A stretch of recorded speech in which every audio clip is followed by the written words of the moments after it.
What's going on, guys? It's your boy Kev here, back with another prize picks video.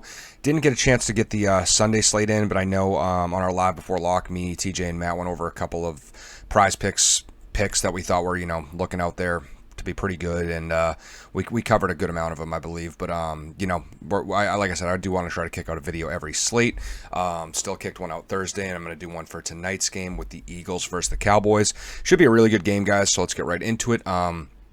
For these showdown slates, I'm just going to go over a couple quick things, not waste anybody's time. I know you guys, want to know who are the picks and, get on with it, but I do need to do my little promo here. So, guys, if you are new to Prize Picks or new to the channel, please use code DGF if you are looking to sign up for Prize Picks. If you do, it really helps us out a lot, but it helps you as well. We are running a promo right now where you get a 100% match up to $100 by using code DGF. So, if you put $100 in, you get $100 free credit. So, why not do it? I don't understand why you wouldn't, but yeah, can't wait to get into this video, guys, so let's just do it. I'm going to do a couple things real quick. I'm going to go over single stats I like. There's not a ton. I do think this is going to be a shootout kind of game, but we'll talk about that in a sec. I'm going to go over the rushing yards. I'm not going to touch on the passing yards yet. But I'm going to go over rushing yards. I'm going to take Zeke over at 66.5. He averaged 84 rushing yards per game last year in his 2 games against Philly.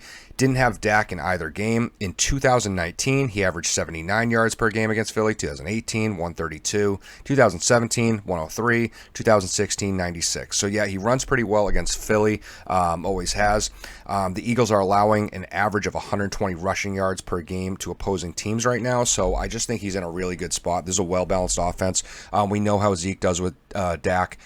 Like I said, in the game that wasn't against the Bucs, I knew he was going to have a bounce-back week. Everyone knew he was going to have a bounce-back week. The Bucs aren't real. You can't consider them, a real team to run against. They're just too good at stopping the run. So, since then, the game 2, he looked awesome.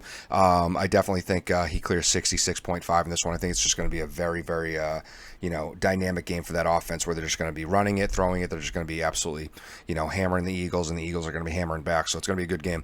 I'm also going to take Tony Pollard over of receiving yards, and there's a lot of intriguing receiving yards here. Miles Sanders at 18.5 is very easy to clear for him, knowing how good he is and being the lead option on that team. And it's funny because Pollard is actually looking at 20.5, and he's not the lead option on that team. But for some reason, the Cowboys aren't looking at Zeke as a pass catching back, which we all know he is, but they're looking at Tony Pollard to fill that role. Tony Pollard has played 24% of snaps in week 1 and 34% of snaps in week 2. They really like Tony Pollard right now. Everyone believes in the talent. When Zeke's been hurt, he's looked awesome. We know Tony Pollard would probably be a starting running back on any other team. That's a bold statement, not any other team, but you get my point. On a couple, there's NFL teams where Tony Pollard would be a starter, not any other team. But he had 29 receiving yards in week 1, 31 receiving yards in week 2. And like I said, they like using him. He got 16 touches last week, looked awesome, and I think they're just going to keep increasing his volume, which will hurt Zeke a bit. But like I said, they're going to be more of a well-balanced offense. Zeke did fine last week, too. I think both guys can eat under the system. They're just not really looking at Zeke as the pass-catching back that we usually are used to seeing him as. So Tony Pollard gets a big, pay bump there, and at 20.5 receiving yards, I think he's going to clear that more games than not this year, especially at the pace they're using him.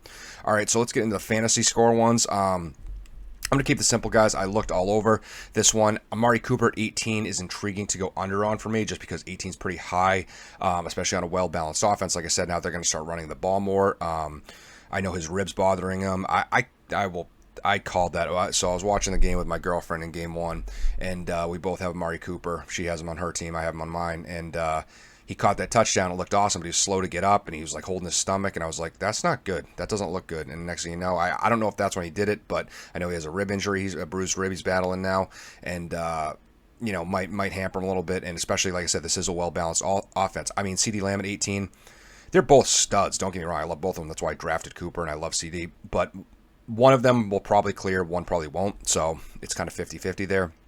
Cooper being the hurt guy right now, I would probably just assume that he's not getting as much volume, especially after watching him last week. But I'm not going to probably actually put my stamp on that because he could clear just as easily. The only one I actually really like here is because we don't know how this game is going to go. We don't know if it's going to be a Miles Sanders kind of breakout game. We don't know if Devontae Smith's going to look like he did week 1 or more so week 2. But Jalen Hurts and Dak Prescott, I'm going the QBs. This is a game with a 51.5 over-under. Dak will clear this through the air. Hurts will clear it through the air with some help on the ground as well. The Cowboys really just make great matchups for teams because their offense is so elite and their defense is so garbage. I mean, they're 29th right now, allowing 420 yards per game. Granted, they've played two really good teams so far, but still, allowing 420 yards per game is not good. And yeah, I think this is going to be an absolute shootout and fun game. So that's going to do it, guys. If you do sign up for Prizepicks, again, use code DGF. It helps us out a lot. Let me know what you guys are thinking. If there's anything else you see on here, you guys like Rieger, you like Goddard was a little intriguing to me at 8. I think he's going to get a lot of targets this game just because it is going to be a shootout, and he is a solid option on that team as they don't have a ton of wide receiver help. But I don't know. Let me know what you guys are thinking, and thanks for tuning in. As always, let's cash.